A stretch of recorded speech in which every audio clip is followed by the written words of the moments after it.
Une autre journée commence dans Mont-Valin. C'est l'hiver, il fait moins 20 degrés. Mon guide, Jérémy, m'amène à la Mecque de la motoneige, le Valinois, à Saint-David-de-Falardeau. Il m'a pas dit grand-chose sur le programme de la journée, mais j'ai cru comprendre qu'il veut faire de la prospection, trouver des spots intéressants pour ses clients qui louent des motoneiges cet hiver. Jérémy, c'est un vrai aventurier et il se donne les moyens de ses ambitions.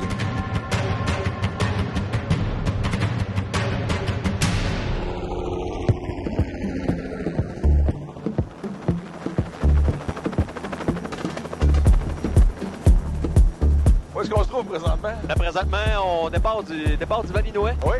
Exactement, au garage de location qu'on vient tout juste de faire l'acquisition. Wow, le Valinois, Jérémy. Ben, ce qui est plaisant avec le Valinois, c'est la vie. Oui. C'est le soir, tu te promènes, puis c'est illuminé. C'est vrai, puis il y a une belle petite atmosphère. On se croirait un petit peu C'est un petit village. dans les Alpes françaises, quelque part en Europe. Exact. Il y a vraiment une atmosphère vraiment le fun, relax. Fait que tu vas aller nous montrer le royaume de la motoneige du haut des airs. Exactement. Exactement. Wow. Mais c'est plaisant de voir des airs. On est capable de voir les éclaircies. Ouais. Puis surtout avec des groupes plus débutants, c'est ce qu'on recherche. Des endroits ouverts, des bords de lac, des choses comme ça. Pour moins d'obstacles. Moins d'obstacles, c'est moins stressant un petit peu quand on circule sur le terrain pour eux autres. Ils peuvent se concentrer plus sur l'aspect contrôle du véhicule. Hey, mais sérieusement, la vue est assez impressionnante présentement. On voit des montagnes à perte de vue. C'est vraiment impressionnant. Exact. D'après moi, présentement, on doit pas mal être au-dessus du Parc national des Monts-Valin. On a 6900 km² de terrain.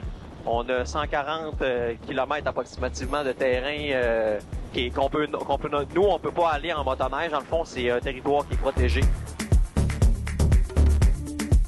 On parle beaucoup de hors-piste, mais vous faites aussi, j'imagine, des tours en sentier? Oui, exact. On fait beaucoup de guidage en sentier. OK.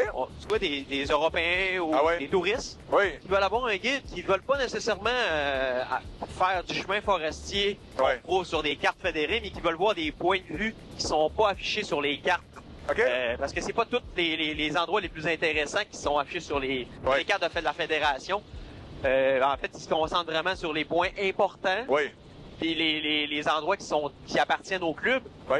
Et il y a plus que ça. Ben oui. Il y a plus que ça sur les monts.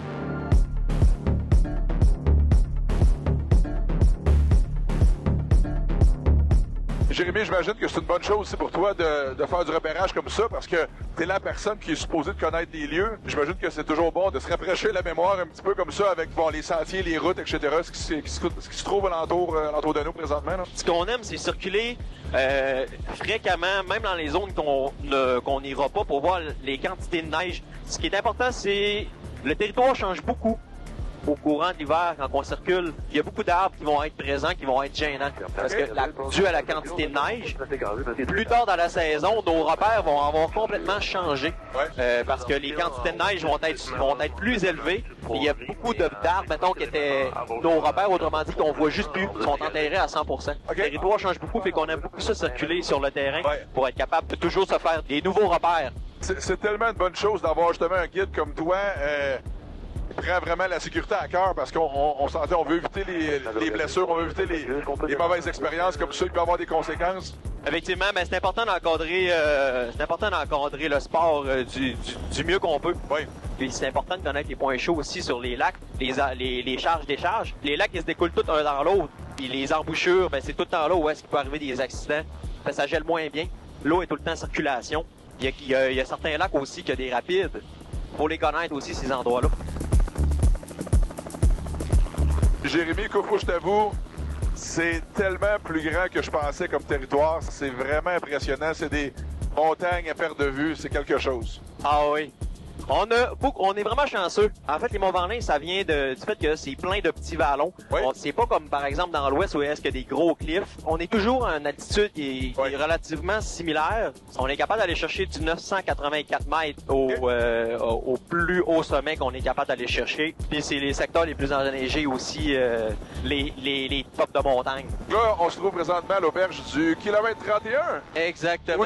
C'est là que t'as fait l'acquisition de ton premier centre de location, je pense. Exactement. On est en bas. On voit notre garage avec notre centre de location. Jérémy, tu vois-tu quelque chose présentement? Ouais, je vois plein de belles lignes. Oui? La belle neige, toute fraîche. Puis j'ai vu des accès aussi, j'ai vu 3 accès pour s'y rendre. On va quand même se trouver un spot solide. Ouais. Ben ici, d'après moi, on n'est pas sur l'eau. Jérémy, c'est du vrai hors-piste, hein, ça? Ça, c'est du vrai hors-piste, Ouais. comme on aime. Oui. Jérémy, wow, un gros merci pour cette belle ride d'hélicoptère. C'était quand même assez exceptionnel. Effectivement. Tu fais pas les choses à moitié, ça c'est sûr. Et tu voulais me faire rencontrer un autre Jérémy qui est un de tes amis ici? Ben oui, un beau nom, hein? Ben, absolument, original. Oui, je suis nouveau propriétaire aussi, comme Ouais. Jérémy. Je viens d'acheter une série de chalets locatifs court Wow. terme, dans le fond. C'est tous des chalets en bois rond, ici, au pied des Monts-Valin. On essayait d'avoir vraiment quelque chose là, où on arrive, on décompresse, Ouais. on est en vacances là, Ouais, quand pas on arrive. stressant. Là. Exactement. Pour une bonne journée de skidoo, relax, C'est bien ça. chaleureux. Ensuite, quand on entre dans le chalet, premièrement, il est chaud. Fait que si on a eu froid, on est bien. 2, on a laveuse-sécheuse dans le chalet. Fait Toujours qu'on- pratique pour laver les mitaines, le stock, les bas 30. C'est ça, exactement.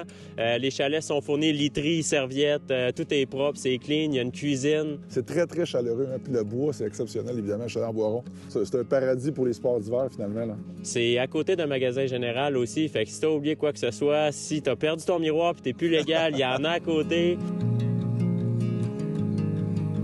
En ce moment, on est en transition. Comme Jérémy, on vient de faire l'acquisition. Ça s'appelle Destination Mont-Valin OK. pour l'instant. L'an prochain, ça va être sous le nom de Chalet Nord-Valin. OK? C'est comme ça qu'on va commercialiser ça. Donc, on peut te trouver sur les réseaux sociaux, j'imagine? Oui, sur les réseaux sociaux, puis en ligne, on a un site web. Destination. Pour réserver, on va sur le site de Destination Mont-Valin pour cette année. Exactement. OK. Parfait. Exactement.